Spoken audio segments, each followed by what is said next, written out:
সদস্য রয়েছেন, তারা আমার বেশিরভাগ ছাত্র, প্রাক্তন ছাত্র। তো এখন যে পরিস্থিতি সর্বত্র ছড়িয়ে পড়েছে, যুব সমাজের অধঃপতন, বিবেকানন্দ বহু আগে বুঝতে পেরেছিলেন। তিনি বলেছিলেন, আমি বিশ্বাস রাখি যুব সমাজের উপর, আমার কর্মীরা তাদের মধ্য থেকে উঠে আসবে, সিংহের তেজে সমস্ত সমস্যার সমাধান করবে, চাই শুধু আত্মবিশ্বাস। আজকে ধীরে ধীরে যুবকরা অনেকটা পথ এগিয়ে আসছে, ধ্বংসের পথ থেকে অনেকটা সুপথে এগোচ্ছে। এর জন্য আমি বেশি বেশি করে আমার এই প্রাক্তন ছাত্রদের ধন্যবাদ জানাই।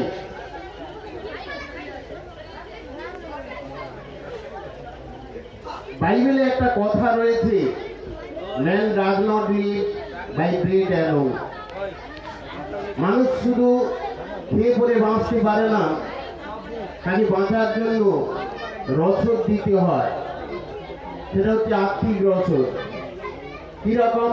আমরা এই পৃথিবীকে সুন্দর করার জন্য কাব্যচর্চা, শিল্পচর্চা এগুলো করতে হয়।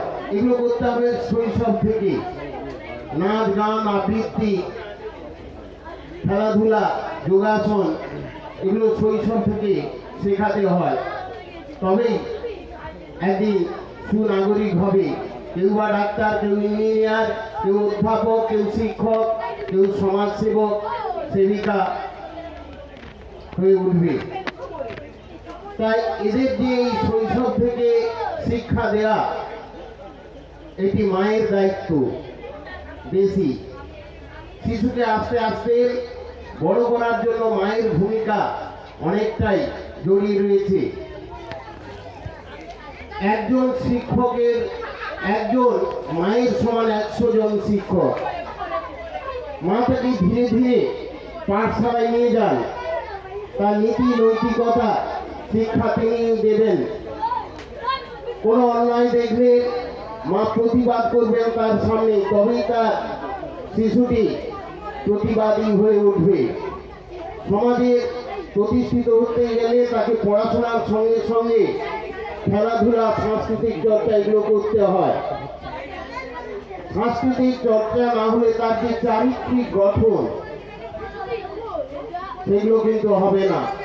সে বড় অফিসার হলো, কিন্তু সে সমাজে প্রতিষ্ঠিত হতে পারলো না। কেমন করে সমাজের সেবা করতে পারলো না?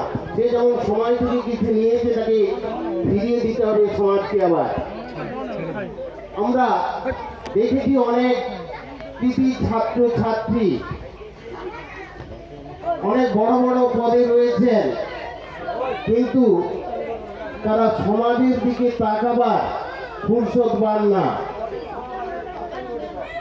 তাই এরকম নাগরিক আমাদের বড় দুঃখ দেয়, কারণ তিনি তো সমাজ থেকে অনেক কিছুই নিয়েছেন, সমাজ দিয়েছে তাকে, কিন্তু সমাজে আর মানুষজনের মধ্যে তাকে তাকাবার তিনি সুযোগ পান না। এবারে সুস্থ শরীর গড়তে গেলে সুস্থ স্বাস্থ্যের প্রয়োজন, সুস্বাস্থ্যের প্রয়োজন। একটি শিশু পড়াশোনা করছে, তার পিঠের উপর বহু বইয়ের বোঝা চাপিয়ে দেওয়া হয়েছে। দেখা যাচ্ছে শিশুরা বাঁধ নিতে শুরু করছে, মেরুদণ্ড বেঁকে যাচ্ছে, এটাও আমরা দেখতে পাই।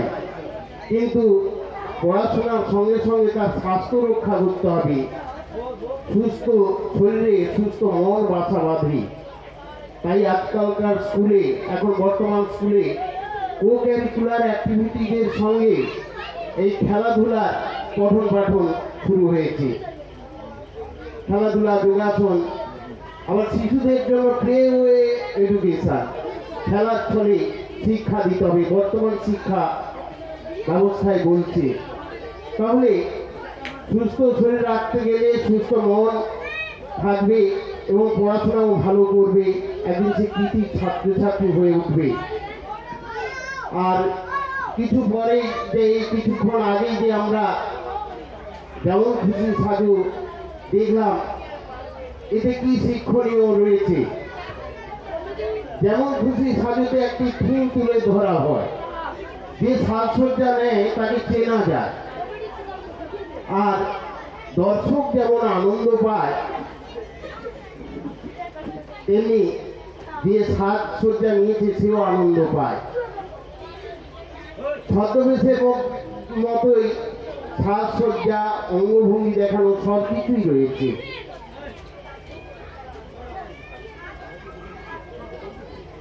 একটু বলে নি, আমরা বিভিন্ন অনুষ্ঠানে গিয়ে দেখি, কোনো প্রতিষ্ঠানে নাম না করে বলছি, কেউ বলছে আজকে এখানে ছদ্মবেশ হবে, আবার কেউ বলছে যেমন খুশি সাজু। ছদ্মবেশে একটি গুরু তত্ত্ব রয়েছে, এটি অত্যন্ত শিক্ষণীয় বিষয়। এখানে সাজসজ্জা, অঙ্গভঙ্গি সব কিছুই রয়েছে। ছদ্মবেশ সমাজের অনেক উপকার করে, আবার কোনো কোনো ছদ্মবেশ সমাজের ভীষণভাবে ক্ষতি করে। স্মরণ করতে পারি পরাধীন ভারতবর্ষের নেতাজি সুভাষচন্দ্র বোস জিয়াউদ্দিনের ছদ্মবেশে ভারত ত্যাগ করেছিলেন ভারতের মঙ্গল কামনায়, 10 দেশের উপকারের জন্য। আবার দেখি রবীন্দ্রনাথের পাঠকের ছদ্মবেশে রাসবিহারী বসু ভারত ত্যাগ করলেন। এও দেখি ভগবান শ্রীকৃষ্ণ দেবতাদের মঙ্গলের জন্য সতী তুলসীর সতীত্ব হরণ করেছিলেন। সতী তুলসী ছিলেন বৃন্দাবনের দাসী। সতী তুলসীকে বর দিয়েছিলেন শ্রীকৃষ্ণ যে তুমি আমার মস্তকে চিরদিন শোভা পাবে। আবার দেখি চোর ধরার জন্য সিআইডি পুলিশ ছদ্মবেশ নেয়।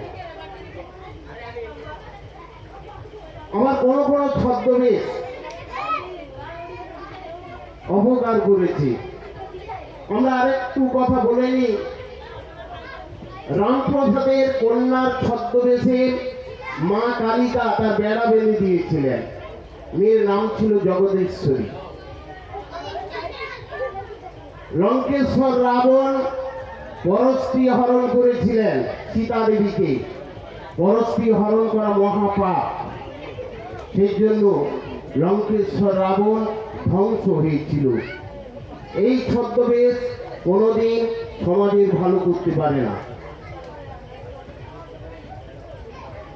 যাই হোক, ছদ্মবেশ আর যেমন খুশি সাজরে একটু পার্থক্য আছে। পার্থক্যটা বলে দিই, আপনারা যদি একটা হালকা নীল শাড়ি দেখেন আর একটা ডিপ নীল শাড়ি দেখেন, তাহলে হালকা নীল শাড়িটা হচ্ছে যেমন খুশি সাজু, আর ডিপ নীল শাড়িটা হচ্ছে ছদ্মবেশ। নমস্কার, আপনারা ভালো থাকুন। প্রধান অতিথি মহাশয়কে অসংখ্য ধন্যবাদ জানাই। আমরা